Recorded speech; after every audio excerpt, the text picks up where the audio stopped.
name is Josh Onimus, Shawn Kelley. and tonight we are going to do something a little different. Yes, definitely indeed. Instead of reviewing a movie, instead of reviewing a game or doing trailer reaction, we're actually going to go ahead and take a look at a kind of a local arcade that in our area that something we want to try out. Maybe something we can do in the future. We can check out other arcades, maybe take a look at them, review them, tell you about them. I don't know about you guys, but when I step into an arcade, there's something magical that comes over me. I have a different feeling, whether it's a memory or it's from the 80s. There's something great about stepping into a good old-fashioned arcade full of old-fashioned cabinets, some pinball machines, and that sound. That's why we're doing this. We're just going to bring a little slice of that to you every time we try to check out somewhere new. Absolutely. So this time we're going to be checking out the Silverball Museum. Delray Beach, Florida. Yeah, down in Delray Beach, Florida. They also have another location in New Jersey. If you want to check out their website, I believe they have one. Definitely over in that... it's in a very populated area, but it's kind of off to the side where you wouldn't actually know about it or find it unless you really know it existed. But it was really cool. It's one thing I'd like to point out. The staff there was very friendly, very nice. Absolutely. Yeah, I enjoyed it. Very nice. Quick convo, but very nice. Food, decent. I don't want to sound harsh, but the food. But it's kind of on par with something you get like bowling alley or just, which I it's would honestly, agree. It's what I would expect. You're not going to get anything fancy, but you'll have something you won't starve to death, and it'll just keep you, I was starving, so I'm glad that I ate something so I could, technically take a look at the food. So they have a full-service bar there that they call the Silverball Saloon. Yep. Really nice. It's a nice little tucked away in the corner of the joint where it's got 3 bars, actually. Yeah. Only one of them was open. Only one was servicing people at the time we were there. The upstairs does have its own bar. Two. There's one on each side. Like an east and west bar. So this is a nice little location. It kind of has a boardwalk Jersey feel from the outside. Lit up a bit, and it's got a nice sign and a nice full area to park. Well, the building itself is actually it's kind of funny how I said it's hard to notice unless you're there, but yet it's probably the most loudest and colorful building. Yeah, it's very colorful, very nice. Very mural. Exactly. Style. But let's go into what we're really there for. So arcades. Okay, so this has a very solid selection. If you're going there as an arcade enthusiast, you're going to expect to see most of your typical high scorers, which is, the Atari lineup. That's Missile Command, Centipede, Asteroids, Pac-Man, Donkey Kong, yes. That's actually Namco and Nintendo. But all of those style of games, the high score games are there. Yeah. I think that appeals generally more to the old retro gamers. Yes. But if you're going there for your high octane 6-button control fighters, they're nowhere to be seen. You got the Street Fighter 2, I think, is the only fighter that Mortal Kombat 2 was there too, but Mortal Kombat 2, and they actually had them in one area. Yeah. To acknowledge, I don't think they have a whole lot to choose from. I think when it comes to that, you got retro as far as any kind of new car like cabs.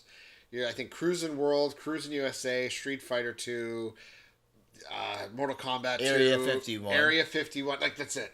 Everything else is older. They had a Golden Tee cabinet too. Oh, they did have a Golden Tee. But even Golden Tee is quite a bit old at this point. But it's still of that. It's not your coin out. Yeah, you don't think retro gaming when you think of Golden Tee. Yeah, exactly.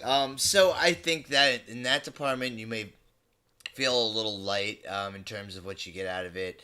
I personally, when I go to an arcade, I love the high score games. But I also do like the high competition games where you got 2 people sitting at the cabinet mashing buttons, having a good old time, trying to beat the hell out of each other. So that's kind of nowhere to be seen at this kind of place. But if you're there for the pinballs, I think that's where I think it excels. If you're a pinball enthusiast, there's probably a machine for everybody. Everybody. And old, too. It's very classic. Yep. They have all the high scores posted on the side of each machine about who it was that scored it, what the score was.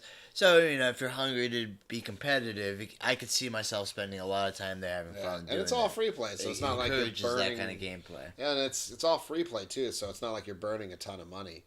So one other thing, though, is you have a very wide range of pinballs, like we were saying, but I would say like 80% of them are like super old. Like you have a Kiss machine. Actually, they had two of them there, but you had like an old Kiss machine. You have like even for more like my childhood and growing up, you had like your Indiana Jones machine, your Star Trek Next Generation. You had Twilight Zone. You had like your newer like Addams Family, Iron Maiden, but then you had like those really old like primarily white pinball machines that I don't even know what, I'm gonna guess 60s, maybe earlier. Like, so it's primarily those, which at first you kind of look at them and you think a little meh, but at the same time, once you start playing them, they're great, they're fun. Absolutely. I think that's probably where they excel the most. I think they have a lot of cabinets to choose from for pinball.